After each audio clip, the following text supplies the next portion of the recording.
मेरा नाम एस.आर. स्वीति ठाकुर है। मैं परेड कॉलेज दी BA 4th semester skill Dogri class दी कुड़ी आं। मैं स्किल डोगरी दी असाइनमेंट च दित्ते गेदे सोआलें चा इक सोआल तुसेंगी बोलियै सनाना चाह्न्नी आं। मेरा सोआल है अनुवाद केह् ऐ ते अनुवाद दी उपयोगिता।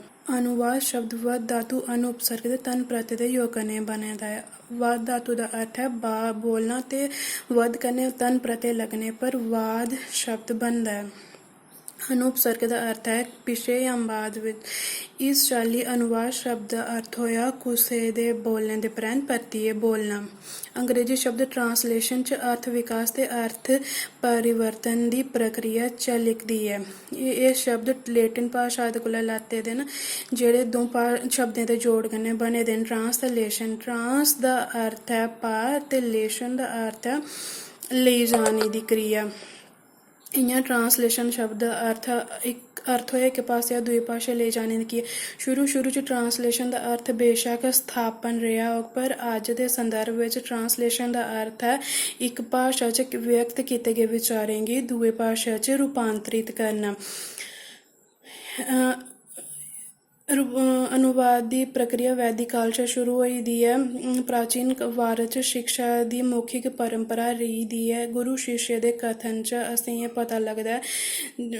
वैदिक काल च जिसलै गुरु अपने शिष्य गी शिक्षा दिंदे हे ते शिष्य उसी शिक्षा गी पाठ गी परतियै बोलदा हा। इस दोहराए जाने दी क्रिया गी अस एह् पद्धति अनुवाद दे तैह्त आई जंदी ऐ। अनुवाद दी उपयोगिता। अज्ज दे युग विच अनुवाद दी बड़ी मती म्हत्ता ऐ। आधुनिक युग विज्ञान दा युग ऐ। इस आस्तै हर भाशा भाशी अपने अग्गें पिच्छें केह् होआ करदा ऐ एह् जानने दी जिज्ञासा रौंह्दी ऐ। मते बारी इस जिज्ञासा गी शांत करने आस्तै ओह् दूई भाशाएं दा स्हारा लैंदा ऐ। जेकर व्यक्ति विशेश उस भाशा दी जानकारी नेईं होग ते एह् संभव होई सकदा ऐ। इस अपनी जिज्ञासा गी शांत करने आस्तै ओह्दे कोल दो गै विकल्प होंदे न। पैह्ला अनुवादक ते दूआ अनुदित। साहित्य ज्ञान बधाने आस्तै अनुवाद इक समृद्ध ते सौख साधन ऐ, की जे अनुवाद साहित्य दे अलावा कला विज्ञान शिल्प बी ऐ। अनुवाद दी उपयोगिता। भाशा च आपसी सरबंध। अनुवाद दो भाशाएं च आपसी सरबंध स्थापित करदा ऐ।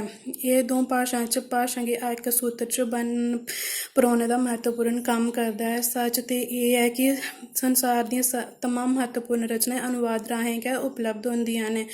दूई, बक्ख बक्ख संस्कृति दे लोकें च सरबंध स्थापत करना। अनुवाद बक्ख बक्ख समाज ते संस्कृति दे लोकें च सरबंध स्थापत करने आस्तै म्हत्तवपूर्ण नभांदा ऐ।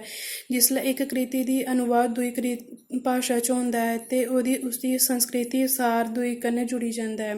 त्रीया, हर विकासशील भाशा अपनी साहित्य दी समृद्धि बधाने आस्तै संसार दी प्रसिद्ध दूइयां भाशाएं अनुवाद करियै अपनी साहित्य समृद्धि करदी ऐ। चौथी, राश्ट्री एकता। अनुवाद राश्ट्री एकता च संदर्भ च म्हत्तवपूर्ण भूमिका निभांदा ऐ। अनुवाद रांह्दे पाठकें गी बी संस्कृति समझने दी सौख होंदी ऐ ते जिस कन्नै दूरियां घटी जंदियां ते आपसी मेल मलाप बधी जंदा ऐ।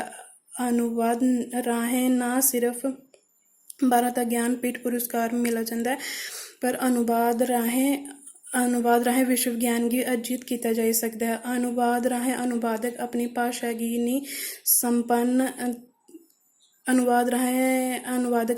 गी संपन्न ते समृद्ध बनाई सकदा ऐ। अनुवाद राहें भाशा गै नेईं बल्कि विश्व ज्ञान गी बी अर्जित कीता जाई सकदा ऐ ते ज्ञान च बी बाद्धा होंदा ऐ। इस प्रगतिशील भाशा आस्तै अनुवाद दी विशेश म्हत्ता ऐ। धन्यवाद।